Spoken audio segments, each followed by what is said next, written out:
নমস্কার, আমি শুভ্রজিৎ এবং আপনাদের সকলকে আরও একবার স্বাগত আমার চ্যানেল ফিল্মি চতুষ্কোণে। তো স্বপন কুমারের বাদামি আয়নার কবলে যেটা হয়েছে স্টুডিওজের প্রথম কাজ হতে চলেছে, যার ট্রেলারটা যে সন্ধ্যাবেলাতে ড্রপ করে দেওয়া হচ্ছে। ট্রেলারের ডিউরেশন 3.5 মিনিট।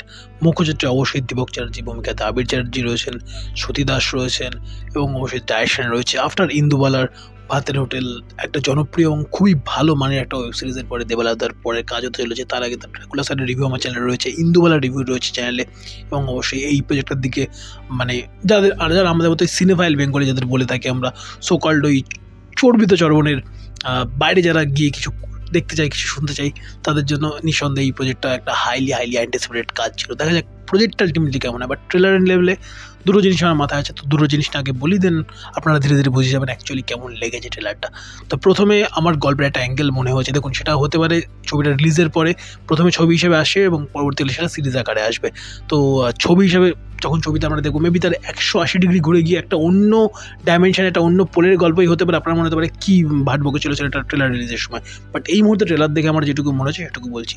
মেবি এরকম গল্পটা হতেই পারে যে স্বপন কুমার হয়ে যে বললাম, ব্যোমকেশ, ফেলুদা, কিরিটি তবুও ব্যোমকেশ, ফেলুদা বা কাকাবাবু সেই লেভেলের মেন স্ট্রিম নয়। তো এদের ভিড়ে কোথাও থেকে আমরা দেখতে পাচ্ছি গল্পে যে স্বপন কুমার হারিয়ে গিয়েছেন এবং বাঙালি তাকে ওই সোকল্ড আনকনভেনশনাল কিছু একটা ট্যাগ দিয়ে সরিয়ে রেখেছে বা কোথাও থেকে কোনো একটা কোণে পড়ে রয়েছে বুক সেলফগুলোর। তো সেখান থেকে স্বপন কুমার চাইছেন যে দীপক চ্যাটার্জি ফিরুক এবং একটা সে অ্যাজ এ রাইটার মরণ কামড় দিতে চাইছে দীপক চ্যাটার্জিকে হাতিয়ার করে, তার এই গোয়েন্দা চরিত্রকে সকলের কাছে একদম বিশাল পপুলারিটি যেটা সে চাইছিল মানুষের কাছে সে গ্রহণযোগ্য হয়ে উঠুক, সেই জিনিসটাকে পাইয়ে দিতে। এবং সেখানেই এই গল্পটা রাইটিং করছে এবং ওই তার মাথায়, তার সাইকোলজিতে এই জিনিসটা তাদের মধ্যে কনভারসেশনটা চলছে। এটা করলে এটা হবে, এটা করলে এটা বেটার হবে, এইভাবে মেবি একটা বই রাইটিং, ওই কথাটাকে meta cinema kind of format maybe হলেও হতে পারে। মেবি অন্য কিছু হতে পারে, যেটা আমি সম্পূর্ণ আমার এখন যে দেখে যেসব ইন্টারপ্রিটেশন মাথা আসছে, মেবি 180 ডিগ্রি ঘুরে গেলেও যেতে পারে। আমি জানি না কোনটা ঠিক কোনটা ভুল, বাট এটা মেবি হতে পারে। একটা মরণ কামড় দেওয়ার চেষ্টা, একটা নতুন কিছু করার চেষ্টা, হারিয়ে যাওয়া দীপক চ্যাটার্জিকে ফিরিয়ে আনবার চেষ্টা, এবং সেখানে দীপক চ্যাটার্জির যত ক্ষোভ, যত অভিমান, সেগুলো বারে বারে ডায়লগের মধ্যে দিয়ে ফুটে উঠছে। সে আপনাদের রুচিশীল বাঙালিকে আমার প্রণাম, তো ওই জিনিসটা বলি, কিংবা চর্বিত চর্বণের ব্যাপারটা বলি, বা ওই একই জিনিস ঘুরিয়ে ফিরে দেখবার আপনার পছন্দের, আপনার জনপ্রিয় গোয়েন্দাদের কেসটা সলভ করতে বলুন, এই যে বিষয়গুলো বারে বারে পোক করে যাওয়া, শুধুমাত্র যে সেই গোয়েন্দাগুলোকে তা নয়, কোথাটিকে অ্যাজ অ্যান অডিয়েন্স আমাদেরকে কোথাটিকে পোক করা। আমরা বারে বারে বলে আসি যে হ্যাঁ, ফ্যামিলি ড্রামার বাইরে কিছু একটা হচ্ছে না, আমাদের এখানে কিছু হচ্ছে না, মেবি গোয়েন্দা, মেবি ফ্যামিলি ড্রামা, নাহলে একটু ওই নস্টালজিয়া বেঁচে খাওয়ার একটা প্রচেষ্টা, এবারে সত্যি কিছু হচ্ছে না। বাট যেগুলো হচ্ছে সেগুলোকে কি আমরা অ্যাজ অ্যান অডিয়েন্স সাপোর্ট করছি? কজন সেগুলো নিয়ে কথা বলছি? সত্যি কথা বলতে কোথাটিকে আমরা জানি মেগাস্টার কিছু করছেন না, তারা স্ট্যাটিস্টিক্সের উপরে, সব জায়গায় স্ট্যাটিস্টিক্সের উপরেই মোস্টলি কাজ হয়, যে অডিয়েন্স এগুলো দেখতে পছন্দ করছে, অডিয়েন্সের অ্যাটেনশন স্প্যান এগুলোর প্রতি বেশি, অডিয়েন্স এগুলোর প্রতি বেশি ইন্টারেস্টেড। বাট তারপরে যেগুলো হয়েছে সেগুলো নিয়েও কি আমরা একটু কি সাপোর্ট করছি? আমরা ভালো ভালো ছবিগুলো আসছে, 2 দিন 3 দিনের পরে চলে যাচ্ছে, এই জিনিসটা যে হচ্ছে, কোথা থেকে অ্যাজ অ্যান দর্শক আমাদের দিকেও আঙুলটা কোথা থেকে ফিরে আসেই। আমরা যদি তাদের দিকে 4টে আঙুল করি, একটা আঙুল কোথা থেকে আমাদের দিকেও ফিরে আসে। তো এই জিনিসটা আই থিঙ্ক কোথা থেকে অ্যাড্রেস করে তিনি চলে গেলেন, শুধুমাত্র গোয়েন্দাদের দিকে নয়, শুধুমাত্র বাঙালিদের দিকে নয়, এই মুহূর্তে এই সময়টাকে কোথা থেকে তুলে ধরে চলে গেলেন এই 15 মিনিট বা 2 মিনিট 46 সেকেন্ডের ট্রেলারটার মধ্যে দিয়ে।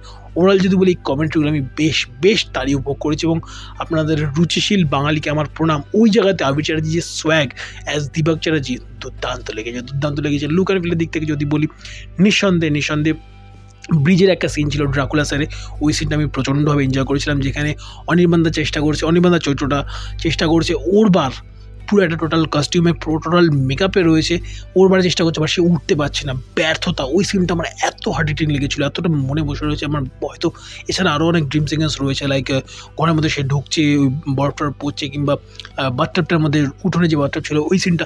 বাট স্টিল ওই ব্রিজের ওপরে উঠবার যে ফ্লাইওভারের চেষ্টাটা, ওই সিনটা আমার প্রচণ্ডভাবে মনে গেঁথেছিল।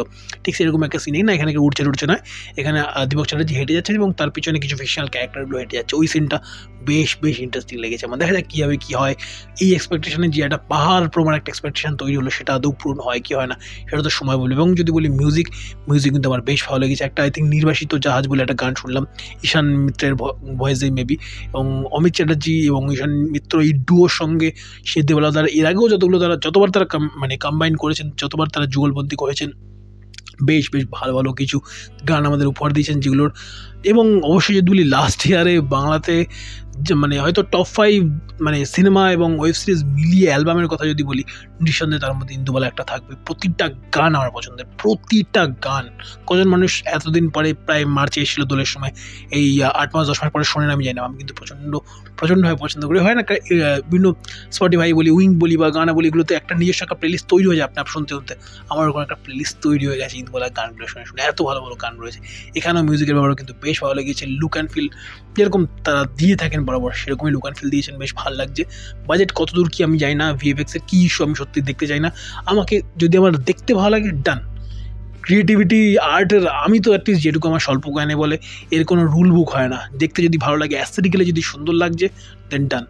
তো এবং কমেন্ট্রি তো একটা করে গেল ভালো, সবাই মিলে যদি বলি একদম বুকিশ একটা টার্ম দিয়ে বলছি, একদম মশালা, একদম মেন স্ট্রিম একটা চর্বিত চর্বণ টার্ম দিয়ে বলছি, প্যাসা ওয়াসুল ট্রেলার। আপনাদের কেমন লেগেছে অবশ্যই কমেন্ট বক্সে জানান, এবং দীপক চ্যাটার্জির এই প্রত্যাবর্তনকে আপনারা কীভাবে দেখছেন ভিডিও কমেন্ট বক্সে জানাতে বলবেন না। ছবিটা হলে আসে প্রথমে, তারপরে ছবিটা আসবে সিরিজ আকারে, তার মতো আই থিঙ্ক কীভাবে কী কোল্ড ওপেন করবে, কীভাবে কী ক্লিফ হ্যাঙ্গার করবে সেটা মেকাররাইজ সেটা ভালোভাবে জানেন, এবং হোপফুলি সেটা যেন মানে জাস্ট একটা সিনেমাকে কেটে সিরিজ করে দিচ্ছে এটা যেন না হয়, প্রপারলি যেন ওই ফরম্যাটটা মেনটেন করে যেন সেটা হয়। আই থিঙ্ক সেটাই বেটার হবে, এবং দেবলাদার নিজের নামের প্রতি সুনাম রাখবেন বলেই আশা রাখছি। এই ট্রেলারটা দেখার পর অ্যাটলিস্ট ট্রেলারটা কিন্তু বিশাল আমার ভালো লেগেছে। আপনাদের কেমন লেগেছে অবশ্যই কমেন্ট বক্সে জানান।